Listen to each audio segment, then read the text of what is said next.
The Nancy Guthrie Case, The Complete Investigation, Criminal Records. On the night of January 31st, 2026, 84-year-old Nancy Guthrie had dinner with her family in Tucson, Arizona. She took an Uber to her daughter's home that evening, and investigators later confirmed they spoke with the driver as part of routine timeline verification. Nothing about the evening suggested anything was wrong. She was driven home afterward by family. According to the Pima County Sheriff's Department, her garage door opened at approximately 9:48 p.m. and closed 2 minutes later. It was the last confirmed, verified activity at her home before she disappeared into a mystery that, 7 months later, still has no answer. By the next morning, in the same Catalina Foothills house that had been her home for over 50 years, she was gone. What followed has become one of the most closely watched missing person investigations in the country. Not only because of who Nancy Guthrie is, the mother of Today show co-anchor Savannah Guthrie, but because of how much forensic detail and how much public speculation has surrounded a case that, as of this recording, remains unsolved. This is what has been confirmed in order by investigators, the FBI, and the Guthrie family themselves, followed by the theories that credentialed experts have offered, clearly separated from the facts, and nothing beyond that. Who Nancy Guthrie is. Before any of this, Nancy Guthrie was, by every account, simply a mother, a grandmother, and a fixture of her Tucson community for more than 50 years. She was born Nancy Ellen Long on January 27, 1942, in Fort Wright, Kentucky, just across the Ohio River from Cincinnati. She graduated from the University of Kentucky and married Charles Guthrie, a mining engineer whose work eventually took the family overseas, including a stretch in Melbourne, Australia, where Savannah was born in 1971. The family settled in Tucson's Catalina Foothills in the mid-1970s, and Nancy would call that same community home for the rest of her life. In 1988, when Nancy was 46, Charles died of a heart attack while on a work trip to Mexico. Savannah, the youngest of the couple's 3 children, was 16 at the time. Nancy raised Cameron, Annie, and Savannah largely on her own from that point forward, later building a career in public relations at the University of Arizona, where colleagues remembered her as warm and dedicated. Savannah has spoken publicly, including in a 2022 on-air tribute for her mother's 80th birthday, about the way Nancy met what she called unthinkable challenges with grit, without self-pity, with determination, and always with unshakable faith. That faith has been a constant thread through how her family and community describe her. Nancy was a regular churchgoer, active in her congregation, and known by her family's account for a consistent prayer life and handwritten faith journals she kept and shared with her grandchildren. At 84, family members have said she remained mentally sharp and fiercely independent, living alone in the same Catalina Foothills home she'd occupied for decades. She had limited mobility and relied on daily medication for a chronic health condition, a detail that has weighed heavily on her family throughout the search, since whatever happened to her that night, she did not take her medication with her. None of that is case evidence. It's simply who she was before this became a national news story. A widow who rebuilt a life for her children after tragedy, a longtime member of her community and church, and a grandmother whose family describes her, consistently, as the steady center of their lives.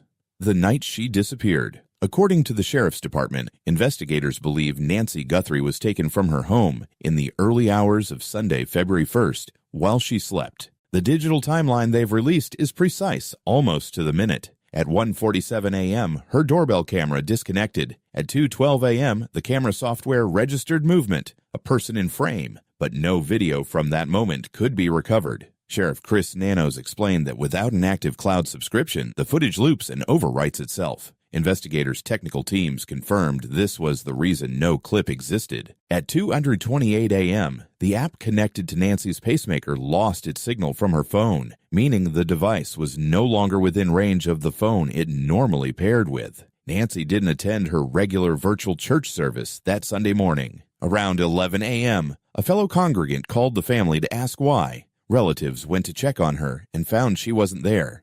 They called 911 at 12:03 p.m. The following day, Sheriff Nanos held a news conference and told the public plainly that Nancy Guthrie did not leave on her own. Investigators later told Fox News that blood drops were found leading from the entryway outside her home down the pathway toward the driveway, and confirmed they believed she had been taken against her will. Language that pointed toward possible kidnapping or abduction from the earliest hours of the investigation. The suspect on camera. In the weeks that followed, investigators released surveillance images showing a masked individual at Nancy's front door, captured by her Nest doorbell camera. FBI Director Kash Patel released one such image publicly on February 10th. According to sources briefed on the investigation, one image showed the person without a backpack, apparently taken the day before the abduction. A separate image from the morning of February 1st showed the same individual wearing a black 25-liter hiking backpack. The suspect was described only as male, approximately 5'9" to 5'10", of average build, wearing dark clothing, gloves, and a mask. One theory investigators considered, according to sources close to the case, was that the suspect approached the home once, noticed the camera, and left, only to return later and deliberately tamper with the device, placing branches in front of the lens to obscure it. The sheriff's office has not confirmed this as established fact, only as a working theory based on the available footage. The ransom notes. Nearly 6 months after the abduction, on July 31st, the Pima County Sheriff's Department released the full contents of 2 notes sent to a Tucson television station in the days immediately following Nancy's disappearance. The first arrived on February 2nd, addressed directly to Savannah Guthrie. It claimed Nancy was alive and demanded $4 million in cryptocurrency for her safe return, warning she would be killed if payment wasn't made. It also contained specific, non-public details about the inside of the home, a smartwatch near her bed, and a damaged floodlight in the backyard. FBI Special Agent in Charge Hyth Janka said this kind of specific, verifiable detail was part of why investigators considered at least one note credible rather than an opportunistic hoax. The Guthrie family responded publicly, with Savannah Guthrie and her siblings recording a video message agreeing to the demand in exchange for their mother's safe return. 4 days later, a second note arrived addressed to the family as a whole. Its content was strikingly different. It claimed Nancy had died shortly after being taken, describing the cause as a possible heart-related medical emergency, and stated she had been buried in nature. The note included an apology, stating the sender hadn't fully grasped the seriousness of her physical condition, insisting there had been no intention to hurt her, and telling the family that nothing they could have done would have changed the outcome. Investigators have never confirmed that the details in either note are accurate. The department released both publicly specifically to seek the public's help, citing distinctive patterns in the writer's word choice and phrasing that investigators hoped someone might recognize. In the weeks after the release, the sheriff's department reported a slight increase in tips, all followed up on, none yet leading to an identified suspect. It bears repeating, Nancy Guthrie remains officially classified as missing, not deceased. A claim made by an anonymous letter writer is not confirmation. The forensic evidence, physical evidence in the case has been extensive and complicated. A glove recovered roughly 2 miles from Nancy's home was traced to a local restaurant employee who, according to Sheriff Nanos, had no connection to the case. DNA testing on that glove produced no match in the FBI's Federal CODIS database. Separately, investigators disclosed that DNA recovered from inside Nancy's own home was mixed, meaning it contained genetic material from more than one person, and that a portion of it didn't belong to Nancy, her family, or anyone known to have worked at the residence. Nanos said publicly that this unidentified DNA could potentially belong to the suspect, but that isolating and analyzing it required specialized processing. The department turned to forensic investigative genetic genealogy, a technique that combines DNA analysis with public genealogy records, and has previously helped identify suspects in high-profile cold cases, including the Golden State Killer. The process hit complications. The private lab handling the sample reported what Nanos described only as challenges, without elaborating. Months later, in April, the FBI's Assistant Director for Public Affairs, Ben Williamson, publicly clarified that the Bureau had offered to test the DNA using its own established methods 2 months earlier, but that the Sheriff's Department had instead sent the sample to a private lab. Genetic genealogist Cece Moore, who has worked on the case, noted that newer extraction techniques, capable of pulling viable DNA profiles even from rootless hair, represented a genuine technical leap that could still open the case to resolution, even without a fast result. The family and the rush to judgment. As the investigation stretched on without an arrest, online communities began speculating widely, and much of that speculation turned toward Nancy's own family, particularly one son-in-law based on nothing more than his proximity to her in the days before she disappeared. At least one television journalist publicly suggested on air that he could be the case's prime suspect, a claim with no basis in anything investigators had said. On February 16th, Sheriff Nanos addressed it directly. In a public statement, he confirmed that the entire Guthrie family, every sibling, every spouse, had been formally cleared as suspects. The family has been nothing but cooperative and gracious and are victims in this case, he said, adding, to suggest otherwise is not only wrong, it is cruel. He asked the media, and by extension the public, to report on the case with more compassion and professionalism, describing some of the online conduct directed at the family as ugly and mean and nasty, from people who, in his words, didn't have the facts. Nanos later revealed his own family had been touched by tragedy during the investigation. His brother, who had been in hospice care, died the day after Nancy disappeared. He said the timing gave him particular sensitivity to the pain of watching an innocent family member dragged into public suspicion during an already devastating loss. What investigators and profilers have theorized everything up to this point has been confirmed on the record by law enforcement. What follows is different. Theories, educated ones, offered by experienced criminal investigators, but theories nonetheless, not established fact, and not confirmed by the Pima County Sheriff's Department. Several retired FBI profilers have publicly weighed in on what might have driven the crime. Dr. Ann Burgess, one of the founders of the FBI's Behavioral Analysis Unit and a figure whose work helped inspire the series Mindhunter, has suggested the motive could be retribution, revenge, or money. Though she noted the presence of a Bitcoin ransom demand means financial motive can't be ruled out, unless, she added, it was staged deliberately to mislead investigators. She has also pushed back on the idea that the suspect poses an ongoing danger to the general public, reasoning that a crime this personal in nature doesn't fit the pattern of a serial offender. A different theory, and a more widely discussed one, has come from retired FBI Supervisory Special Agents Jim Clemente and Jim Fitzgerald, both former members of the Bureau's Behavioral Analysis Unit. Their theory holds that Nancy may not have been the primary target at all, that the crime could instead be connected to her daughter, Savannah Guthrie, in what Fitzgerald described as a possible stalking-type scenario. Under this theory, Nancy would have been taken as a proxy, a way of reaching or harming Savannah indirectly. Clemente has said he believes the offender likely acted alone, which he argues fits a crime driven by personal emotion rather than an organized, transactional kidnapping. Separately, former FBI agent and CIA officer Tracy Walder offered a related theory that the person responsible may have been fixated on Savannah Guthrie specifically, or motivated by anger over something she'd done or said publicly. Retired FBI profiler Mary Ellen O'Toole, who has studied the case's public evidence closely, described the suspect's on-camera demeanor as notably calm, someone who didn't appear rushed or panicked while tampering with the doorbell camera. In her assessment, that composure, combined with the effort taken to conceal his identity, suggested someone deliberate rather than opportunistic.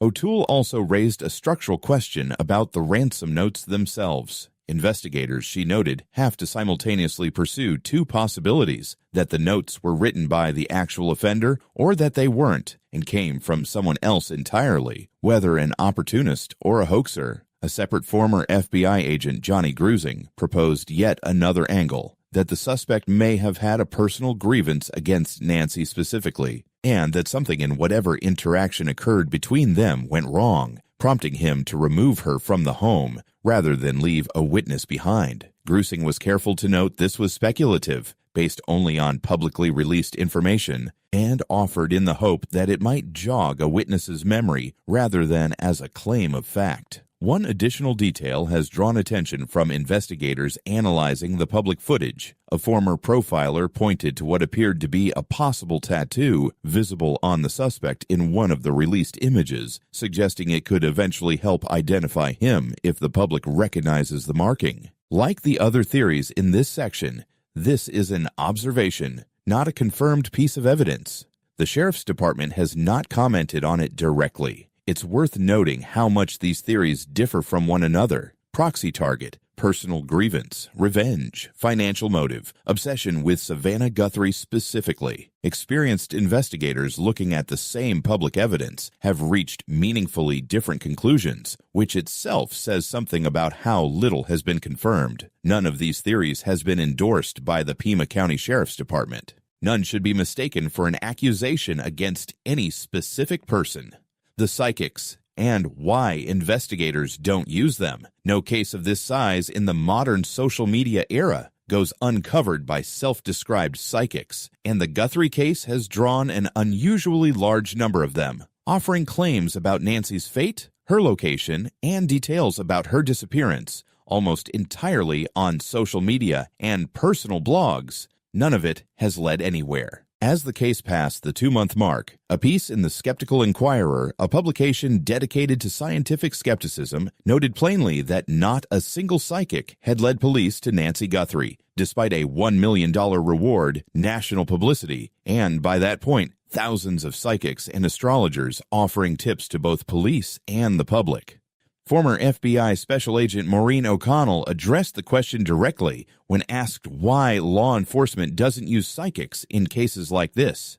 In her words, psychics chew up way too much manpower, and very few, if any, have historically produced results. Law enforcement, she said, prefers to stick with traditional, evidence-based investigative methods. We include this not to mock anyone's beliefs, but because it matters to how this case is being covered across the internet. If you encounter claims about Nancy Guthrie's location or fate that cite a psychic reading, a tarot pull, or an energetic impression as their source, that is not evidence, and it has not moved this investigation forward at any point in 7 months. Every confirmed break in this case, however small, has come from a doorbell camera, a forensic lab, or a sheriff's press conference, never from a vision.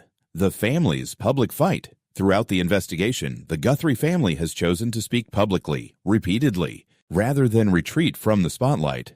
A decision that has kept the case in the national conversation, but has also meant grieving in view of millions of strangers. Savannah Guthrie and her siblings released their first public statement on the evening of February 4th, 3 days after their mother was reported missing, addressing both the public and directly whoever was responsible. In the weeks that followed, Savannah continued posting updates on Instagram, at times pleading for prayer, at times addressing the sender of the ransom notes directly, and at times simply describing what the family was going through. She has written about the specific, unbearable nature of not knowing. Not grief with an endpoint, but an open wound that months of searching haven't closed. At one point, as the investigation stretched past several weeks with no resolution, the family shared a home movie of Nancy, a warm, ordinary piece of footage rather than a case update. A reminder, intentional or not, that the story at the center of this investigation is a specific, particular person,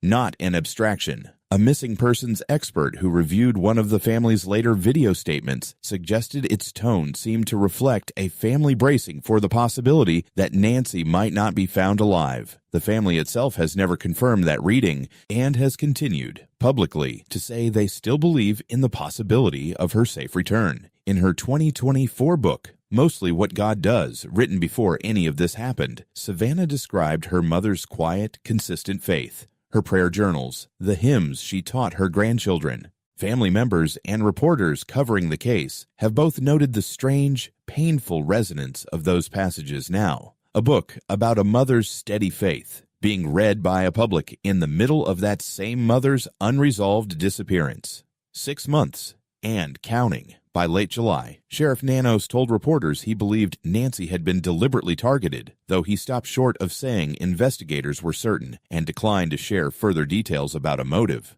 He also cautioned the public not to assume they were safe, simply because this case involved a public figure's family, urging people generally to remain alert. On August 1st, marking 6 months since her mother's disappearance, Savannah Guthrie posted publicly, describing her family's ongoing anguish and appealing directly to anyone with information to come forward, including anonymously. She has offered a reward of $1 million, in addition to other contributed funds, for information leading to an arrest. Most recently, on August 17th, the Pima County Sheriff's Department confirmed that search and rescue deputies had responded to a report of human remains discovered in a desert area near West Ajo Way and South La Shoa Boulevard outside Tucson. The department stated the remains appeared to have been at that location for an extended period of time and said clearly that there is, at this time, no indication they are connected to the Nancy Guthrie investigation. Officials said additional information would be released as it becomes available. A national story. Few missing person cases receive the level of institutional attention this one has.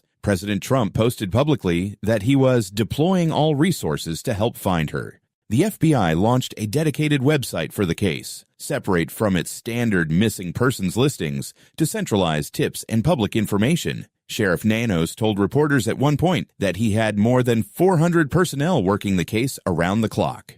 The Guthrie family's reward offer, which began at $1 million, was paired with an additional $500,000 donation Savannah made to a national organization focused on missing and exploited people. It's worth naming plainly why this case has received a level of resourcing that most missing person cases never do. Nancy Guthrie is the mother of a nationally recognized broadcast journalist. That's not a criticism of the response. A full resource investigation is exactly what every family deserves. But it's also why outlets covering this case, including CNN, have paired their coverage of Nancy's disappearance with reporting on other Tucson area families who have waited years, in some cases decades, for answers about their own missing loved ones, without anything close to this level of attention or resources. Their cases remain open too, and their families are still waiting, a fact worth sitting with, even as this particular story continues to dominate headlines. Comparable cases. What genetic genealogy has solved before? The forensic technique investigators are relying on here.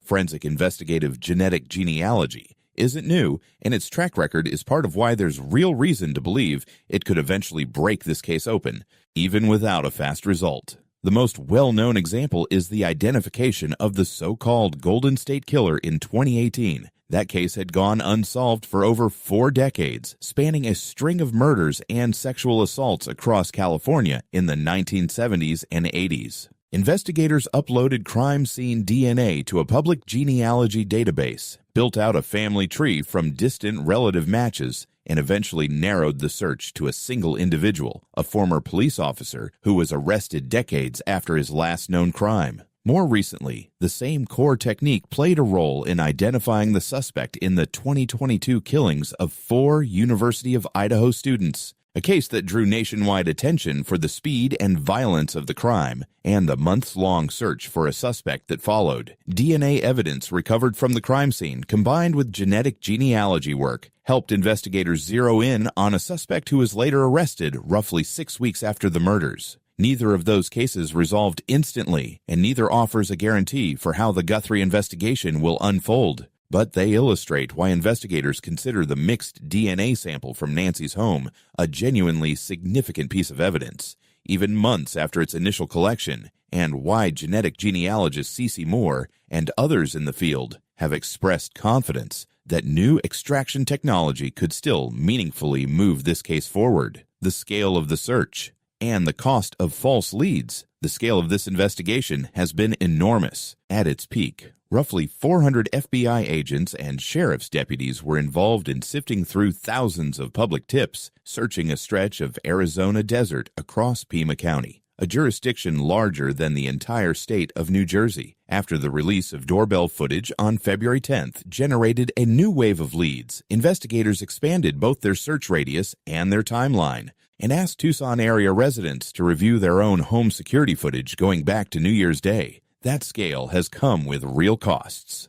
Early in the investigation, a California man was arrested for allegedly sending fake ransom-related texts to the family. An opportunist, in the words of FBI Special Agent Hythe Yank, trying to profit from the case rather than someone connected to the actual crime. He did not enter a plea and was released on bond. More troubling was the case of a Tucson area man who was detained and questioned after a tip suggested he resembled the masked suspect in the surveillance footage. Sheriff Nano said at the time that additional factors beyond the tip contributed to the decision to detain him, though he didn't elaborate, and stressed that no one, including this individual, had been ruled out of the investigation.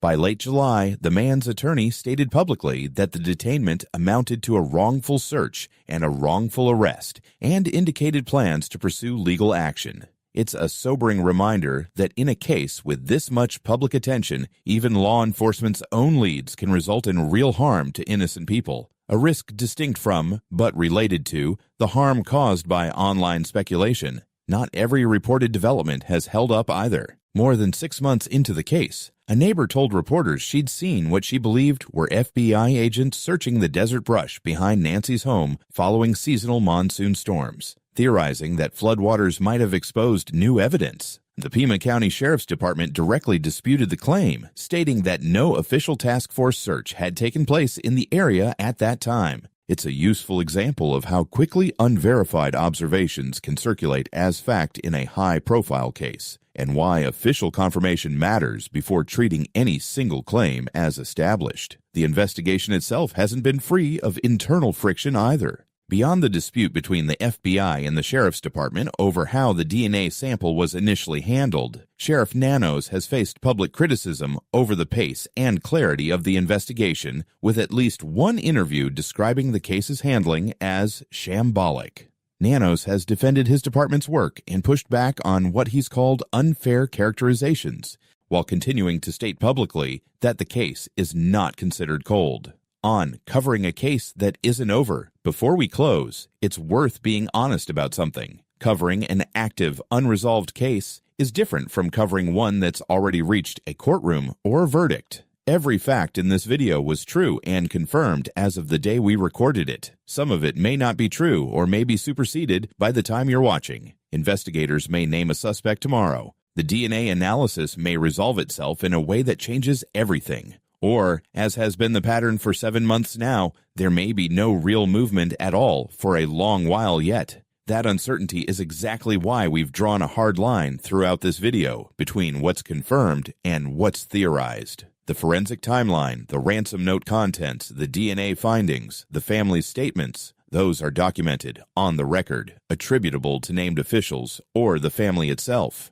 The profiler's theories about motive, the discussion of the suspect's psychology, even the comparison to other cases solved through genetic genealogy. Those are informed speculation, offered by credentialed people, but speculation nonetheless. We've tried to keep that line visible rather than let one blur into the other, because a family living through this deserves coverage that treats the difference as more than a technicality. Where things stand as of this recording, no suspect has been named. No arrest has been made. The DNA recovered from Nancy's home remains in processing, being worked through a technique that has cracked comparable cases before, even when it took months or years to do so. The identity behind both ransom notes remains unknown. The masked figure captured on Nancy's doorbell camera on the morning of February 1st has never been identified, and a family that investigators have repeatedly and publicly called victims, not suspects, continues to wait for the kind of answer that no theory, no note,